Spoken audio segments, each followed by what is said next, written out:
Good morning, everybody. I'm Robert Scheer, and this is your 6 AM Wake Up.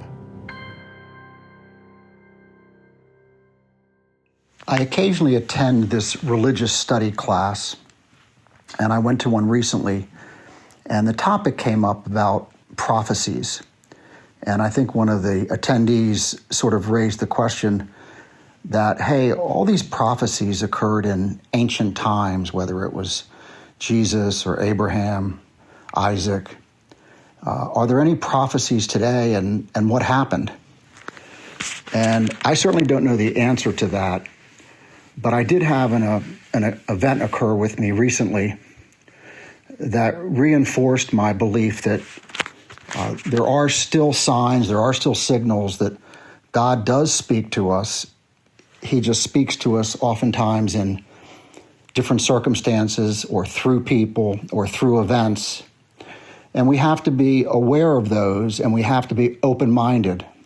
One of the core principles of 12-step programs is open-mindedness. We have to be open-minded to those possibilities. So here's what happened, and I'll try to be brief. I have been leading a meeting for 16 or 17 years every month at a recovery institution. And the meeting I lead is for a population that is addicts, but also they have comorbid issues with other things. It could be bipolar disease, depression, schizophrenia, things of that nature. So it's a challenging population, and it's a group of people that's difficult to get their attention. And I've been doing this meeting monthly, as I said, for many years. And it's not easy. I've got a pretty full schedule. Oftentimes I'm racing back from Philadelphia or other meetings to attend this, because it's really important that I be on time and that I show up, because people are relying on me.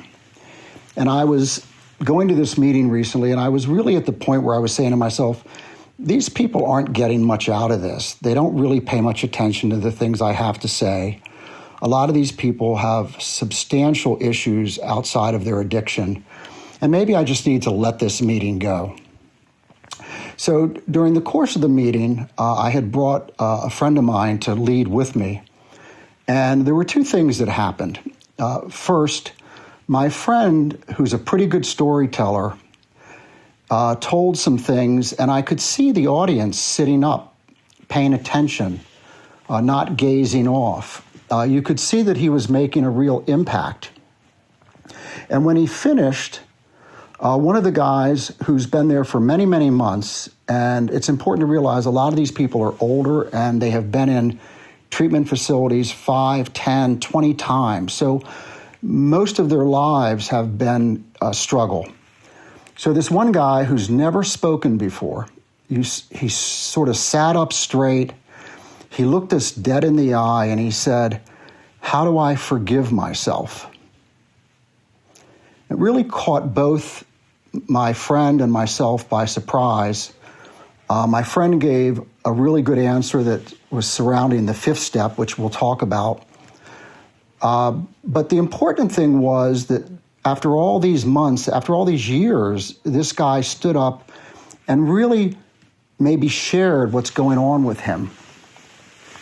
And then in that very same meeting, about 1/3 of the way into the meeting, somebody came in, and I had never seen them before. They may have been sort of new to the program, new to this institution. And they had substantial physical and perhaps mental, I couldn't tell, deformities. They were severely handicapped, really more handicapped than anybody I have seen in this institution or anybody you normally see with handicaps on the street. And it was so bad that it kind of caught me off guard, and I didn't want to look, but I couldn't look away. It was one of those circumstances. And so the point of all of this is, here I'm going into this meeting really ready to resign. I had made up my mind I was going to resign after the meeting. And my point was, why do this? They're not getting anything out of it. And I realized through these two examples, it's not that they're getting something from it. I'm getting something from it.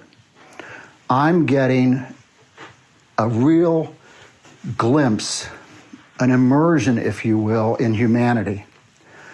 I spend a lot of my life in circumstances where everybody's pretty advantaged. They're doing really well. They talk about their travel plans. They talk about their restaurants, the hotels, and I'm right in that population with lots of good things going on in my life.